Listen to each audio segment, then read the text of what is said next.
Welcome to Grandma's kitchen. என்னங்க, பிள்ளையார் நம்ம வீட்டுக்கு பக்கத்துல வந்துகிட்டே இருக்காரா? அவரை வரவேற்கிறதுக்கு நிறைய ஏற்பாடுங்க எல்லாம் பண்ணிட்டு இருப்பீங்க. கூடவே அவருக்கு பிடிச்ச கொழுக்கட்டை நிறைய வெரைட்டியான கொழுக்கட்டைங்க எப்படி செய்யறதுன்னு சொல்லிட்டோம். அந்த கொழுக்கட்டை மாவு எப்படி சாஃப்டாகவும் ஸ்மூத்தாகவும் செய்யறதுன்னு சொல்லிட்டோம். நம்மளோட கிராண்ட்மாஸ் கிச்சன்ல நான் சொல்லியிருக்கேன். அது பார்ட் 1, பார்ட் 2, பார்ட் 3 அப்படின்னு வருங்க.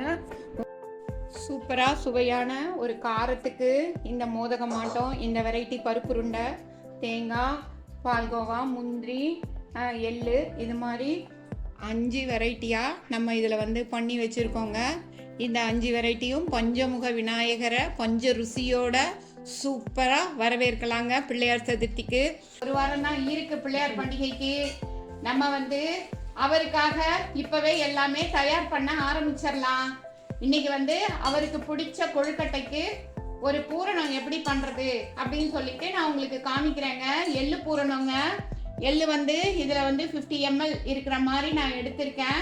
அதுல 1 கப்பு எள்ளு எடுத்திருக்கேன். அந்த எள்ளை நல்லா நம்ம ஃப்ரை பண்ணிக்கணுங்க. இப்படி நல்லா ஃப்ரை பண்ணிக்கணும்.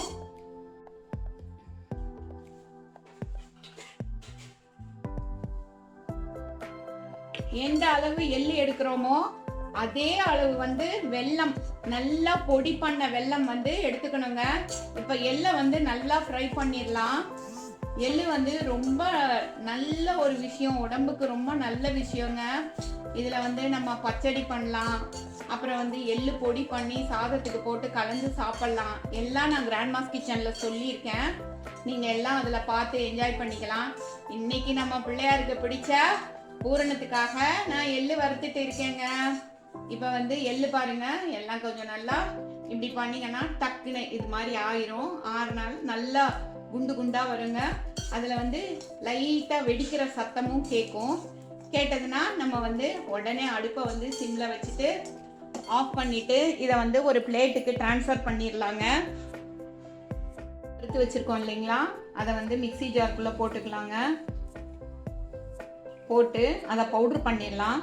எப்போவுமே இது மாதிரி இன்க்ரீடியன்ஸ் எல்லாம் பவுடர் பண்ண அப்புறம் தான் சுகரோ வெல்லமோ கலக்கணும். இல்லாட்டினா அந்த இன்க்ரீடியன்ஸ் நல்லாவே மசியாமல் போயிடும். அதனால் ஃபஸ்ட்டு இந்த இன்க்ரீடியன்ஸை பவுடர் பண்ணிட்டு அதுக்கப்புறமா வெல்லம் போடலாம். நம்ம எள்ளு நல்லா மசிஞ்சிருச்சுங்க. இப்போ எந்த அளவு எள்ளு எடுத்துக்கிட்டோமோ அதில் 3/4 அளவு நம்ம பொடி பண்ணி வச்ச வெல்லம் போட்டால் போதும். இதை மிக்சியில் ஒரு தடவை ரன் பண்ணி கொண்டு வந்துடலாம். சூப்பராக சுவையாக ஒரு 5 நிமிஷத்தில் நம்மளுக்கு எள்ளு பூரணம் ரெடி ஆயிடுச்சுங்க. ஈஸியாக பண்ணலாம். 50 ml டம்ளரில் எது எடுத்துக்கிட்டாலுமே போதும். அதில் ஒரு 10 கொழுக்கட்டை நம்ம சாதாரணமாக செய்யலாங்க. ஈஸியாகவும் செய்யலாம். தேங்காய் கொழுக்கட்டை எப்படி பண்றதுன்னு சொல்லிட்டு காமிக்கிறேன். அதுக்கு தேவையான பூரணத்தை ஃபர்ஸ்ட் ப்ரிப்பேர் பண்ணிக்கலாம். வாணலிய வச்சிடலாங்க. அதுல 1 ஸ்பூன் நெய் போட்டுடலாம். பாருங்க, 1 ஸ்பூன் நெய் போட்டுடலாம். 1 கப் அளவு தேங்காய் எடுத்திருக்கேன். எவ்வளோ தேங்காய் எடுக்கிறோமோ அதோட கொஞ்சம் கம்மியா, ரொம்ப கம்மியா இல்லைங்க, கொஞ்சம் கம்மியா, ஒரு ஃபுல் டம்ளர் எடுத்தீங்கன்னா ஒரு 3/4 டம்ளருக்கு கொஞ்சம் கூட இருக்கிற மாதிரி இது வெல்லம் போட்டுக்கிட்டா போதுங்க.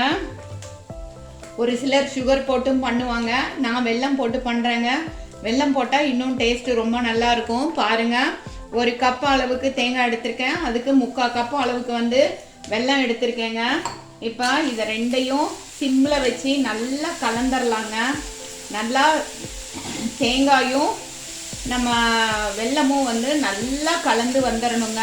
அது மாதிரி நல்லா கலந்துக்கலாம். ஃபஸ்ட்டு அடுப்பை ரொம்ப ஹையில் வைக்க வேண்டாம்.